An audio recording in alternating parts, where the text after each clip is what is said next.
안녕하세요 여러분, 도쿄맨식입니다. 어제 트럼프 대통령의 취임식이 열렸고요. 분위기는 상당히 좋았습니다. 물론 어제는 휴장이었기 때문에 주식 관점에서 좋다 나쁘다라고 할 수는 없었지만 적어도 트럼프 정부의 신임을 얻고 있는 일론 머스크와 테슬라 입장에서는 장기적으로 좋을 것이며 2025년은 테슬라의 해가 될 수 있다고 생각되는 만큼 어제 취임식을 기준으로 어떠한 변화가 일어나기 시작하는지를 한번 보고자 합니다. 트럼프 대통령이 취임했었을 때 테슬라에게 해당되었던 내용들을 먼저 보겠는데요. 그 내용은 바로 전기차 보조금 폐지에 대한 내용으로 지금까지 트럼프 대통령이 문제로 삼아왔던 부분입니다. 전기차와 충전소 예산 및 세제 지원 중단이 되면은 전기차 자체의 가격대가 높아지면서 테슬라에게는 안전 정책은 아니냐라고 사실 몇 달 전부터 많은 이야기가 있어 왔는데요. 사실 테슬라는 규모의 경제를 이루면서 세제 지원이 없이도 자체적으로 가격 인하를 함과 동시에 프로세스 개선을 통해서 높은 마진율을 챙길 수 있는 구조에 들어섰기 때문에 오히려 큰 타격은 없을 것이라는 뷰가 대부분입니다. 이러한 정책에 있어서 치명적인 데미지를 입을 수 있는 기업들은 전기차 기업이되 규모의 경제를 갖추고 있지 않아 세제 지원 없이는 가격 경쟁력이 약해지고 이미 적자 기업인지라 더 취약해질 수 있는 기업들이 대상인데요. 보시는 것처럼 시장 점유율에 있어서 테슬라는 여기 47%를 이미 차지하고 있어서 경제적 규모를 꽉 쥐고 있는 상태이고, 사실 지원금 폐지로 인해 문제가 되는 기업들은 10% 이하대의 기업들로 예를 들어서 루시드나 리비안과 같이 적자 기업이 돼 가격대는 이미 높은 나머지 지원금이 폐지되면서 할인 혜택을 받지 못해 가격 경쟁력에 뒤처지게 되고, 이에 따라 시장 점유율을 테슬라에게 빼앗겨 테슬라가 이득을 볼 수 있게 되는 것입니다.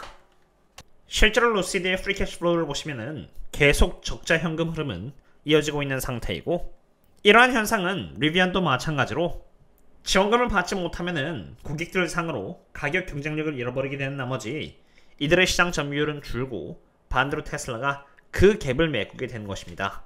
루시드와 리비안만 그런 것이 아닙니다. 미국에서 무려 10.5%의 시장 점유율을 차지하고 있는 전기차 아이오닉 5 등의 세종의 전기차들은 보조금 대상에서 탈락이 되었는데, 테슬라는 모델 3보다 더 저렴한 모델 Q를 25년 상반기에 출시할 계획으로 현대기아 자동차에서 보조금 부재로 가격 경쟁력을 잃어버리게 된다면 소비자들은 테슬라의 모델 Q를 선택할 가능성이 높아지게 되는 것입니다. 이런 부분들을 감안해서 이미 월가에서는 테슬라의 출고량은 25년에 더 늘어날 것이고, 그리고 26년에는 더 폭발적으로 이렇게 늘어날 것이라고 보고 있는데, 여기 점선은 저가형 모델로 모델 Q를 의미합니다. 월가에서는 보조금 없이도 테슬라가 시장 점유율을 뺏어오면서 출고량은 앞으로 더 늘어날 것이라고 보고 있는 것입니다. 그런 이유에서 전기차와 충전소 예산 및 세제 지원 중단은 겉으론 테슬라에게 안 좋은 듯 해보이지만 테슬라가 시장 점유율을 더 차지할 수 있게 되는 만큼 나쁜 건 없다라고 봅니다. 결국 중요한 것은 지원금 없이 테슬라 자체 자동차 기술력인 것입니다. 지원금 등에 대한 이슈는 어디까지나 단기적인 부분이었는데요. 그럼 이제 테슬라를 조금 더 장기적인 관점에서 보고자 합니다.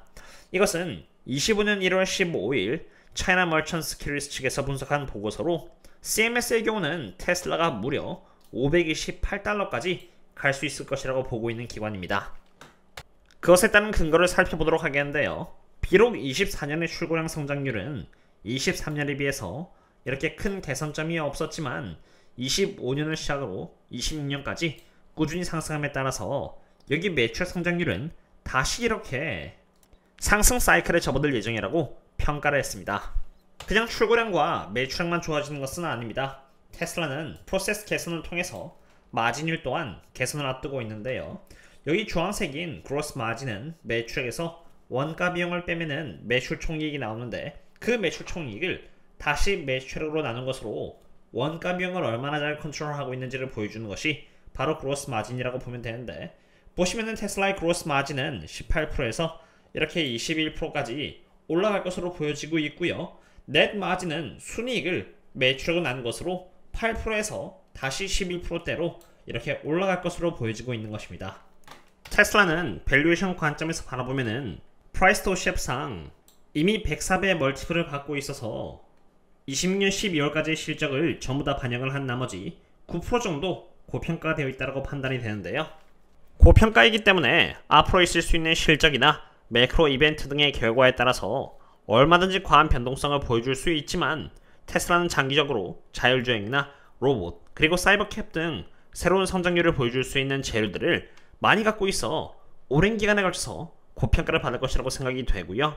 그런 관점에서 바라본다면 적어도 제가 해야 하는 것은 테슬라가 수급상 단기적 고점을 의미하는 여기 가장 강함일 때는 보수적으로 돈을 모으고 주가 상승을 즐기면서 기다리되, 혹여라도 테슬라가 단기적 저점을 의미하는 여기 가장 약함일 때는 이때 모아놓은 돈을 이용해서 매수함으로써 저가 매수를 하는 것입니다. 실제로 저는 테슬라의 수급 사이클이 가장 약함을 가리킬 때인 395달러였을 때 저희 멤버십분들 상으로 트레이딩 얼러트를 띄우면서 제가 매수를 한다라고 공지를 드렸고요. 1월 16일 새벽 12시에 한 번 더 테슬라의 주가가 409달러까지 올라갔을 때는 여전히 테슬라가 가장 약함에 있었던 상태로 CPI가 잘 나옴에 따라서 방향을 가장 약함에서 강함 쪽으로 잡아나갈 것이 선명했으므로 마찬가지로 이렇게 트레이딩 얼러트를 멤버십분들께 드리면서 또 추매를 하였습니다.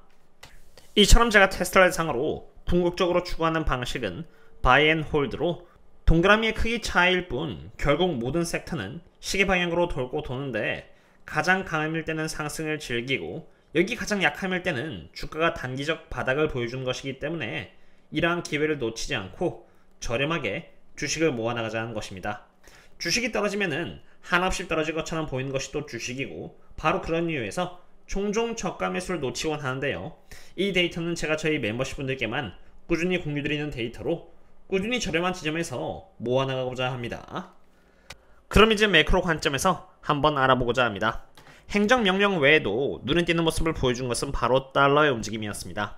달러는 어제 하루 만에 0.88% 하락하면서 갑작스러운 조정을 받는 움직임을 보여줬는데요. 행정명령에 있어서 관세에 대한 이야기가 특별히 없었기 때문에 달러는 하락한 것이라고 봅니다. 트럼프 정부는 미국으로 들어오는 모든 수입품에 약 10에서 20% 정도 보편적으로 관세를 매기고, 특히나 캐나다나 멕시코 등을 대상으로는 25%의 관세를, 그리고 중국에는 추가로 10%의 관세를 더 매길 것이라고 하였는데, 관세를 생각하고 있다라고 하였지 행정명령을 내리거나 하지는 않은 것입니다. 이 대목에서 저희들이 생각해봐야 하는 것은 관세가 경제에 어떤 영향을 미치는지를 알아봐야 하는데요. 그 부분은 24년 1월 31일 재무부 장관 후보였던 스콧 베센트의 인베스트먼트 레터를 보시면은 그와 트럼프가 어떤 정책을 밀고 나갈 것인지 아주 잘 알 수 있습니다. 여기서 내려가 보시면요, 관세 부분에도 설명이 되어 있는데요. 여기 보시면은 관세는 인플레이션으로 하며 달러를 강달러로 만든다라고 하였습니다. 즉 관세를 매기는 것은 트럼프가 궁극적으로 목표를 하고 있는 미국 제조업 르네상스와는 반대되는 정책이라는 것입니다. 트럼프가 원하는 것은 관세를 매기는 것이 아니라 관세를 통해서 다른 나라로부터 우위를 점하는 것으로, 여기 보시면 이렇게 관세는 항상 장전이 되어 있을 것이긴 하지만 쉽게 발사되지는 않을 것이라는 것입니다. 다만 중국의 경우는 예외로 삼았습니다. 그렇기 때문에 겉보기로 보면은 트럼프가 관세를 마구 부과할 것처럼 보이지만, 한 예시로 여기 폴리마켓에 따르면은 한 예시로 3월 이전에 트럼프가 캐나다와 멕시코를 상으로 관세를 매길 확률은 32%로 매우 적은 상태인 것입니다. 미국에서 수입하는 원유 중에서 60%는 캐나다산 원유인데요.